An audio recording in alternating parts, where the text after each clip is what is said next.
শেষ ওভারে প্রয়োজন ছিল 27 রান, অর্থাৎ জিততে হলে ঢাকা ক্যাপিটালসকে করতে হবে 6 বলে 27 রান। তবে শেষ ওভারে প্রায় সর্বনাশ করে ফেলেছিল শামীম হোসেন পাটোয়ারি। হ্যাঁ দর্শক, প্রথম বলেই 4, এরপর ওয়াইড, নো বল এবং ছক্কা। প্রথম 2 বলে চলে আসে 12 রান, তাই তো শেষ 4 বলে প্রয়োজন ছিল 15 রান, সেটাও যেন করে ফেলেছিল শামীম হোসেন পাটোয়ারি। এরপর আরো 2টি 4, দুর্দান্ত। শেষ 1 বলে প্রয়োজন ছিল 7 রান।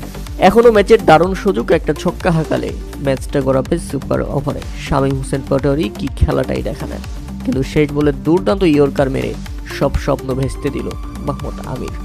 সিলেট টাইটান্সের রুদ্ধশ্বাস 6 রানের জয় এবং ঢাকা ক্যাপিটালস যেখানে জিততে গিয়েও ব্যর্থ, তবে দারুণ লড়াই করেছেন শামীম হোসেন পাটোয়ারি, দেখার মতো। শেষ পর্যন্ত অপরাজিত থেকেছেন 43 বলে 81 রানের দারুণ এক ইনিংস খেলে। শুরুর দিকে আরেকটু মেরে খেললে হয়তোবা শেষ দিকে এতটাও চাপে পড়তে হতো না ঢাকা ক্যাপিটালসকে। ম্যাচটা বের করে ফেলেছিল শামীম হোসেন পাটোয়ারি।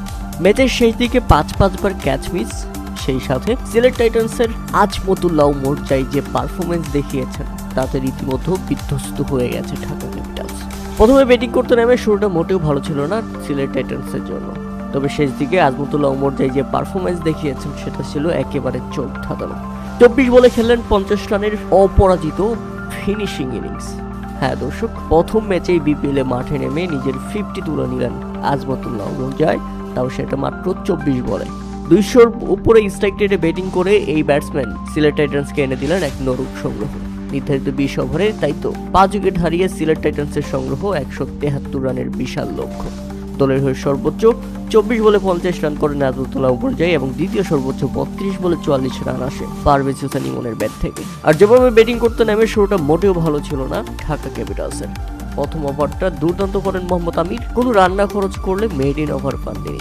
এরপর 1 রান করতেই নিজেদের প্রথম উইকেট হারিয়ে ফেলে ঢাকা ক্যাপিটালস। আপনি জানলে অবাক হবেন যে 36 রানের মধ্যে দুটি উইকেট হারিয়ে নিজেদের টোটাল 3 উইকেট হারিয়ে ফেলে ঢাকা ক্যাপিটালস। ফিরে যান উসমান খান এবং সাইফ হাসান। 1 রান পরেই আরো একটি উইকেট, ফিরে গেলেন মোহাম্মদ মিঠুন। রীতিমতো বিধ্বস্ত ঢাকা ক্যাপিটালস। নাসির হোসেন আউট হলে মাত্র 43 রানের মধ্যেই তারা হারিয়ে ফেলে 5 উইকেট। উইকেটে এসে সাব্বির রহমান দারুণ খেলছিলেন, শুরু করেছিলেন এক নতুন সূচনা, কিন্তু তাকেও ইনিংস পরে করতে দেয়নি নাসুম আহমেদ। 19 বলে 23 রান করে সাব্বির রহমান ফিরলে ঢাকা ক্যাপিটালস 89 রানের মধ্যেই হারিয়ে ফেলেন 6 উইকেট। এরপর ব্যর্থ ইমাদ ওয়াসিম, ব্যর্থ মোহাম্মদ সাইফুদ্দিন, তাতে 116 রানের মধ্যেই 8 উইকেট হারিয়ে ফেলে ঢাকা ক্যাপিটালস এবং সেখানেই ম্যাচ থেকে ছিটকে পড়ে যায় ঢাকা ক্যাপিটালস। শেষ দিকে 50 তুলে নিয়েছেন শামীম হোসেন পাটোয়ারি, তবে সেটা দলের জয়ের জন্য যথেষ্ট ছিল না।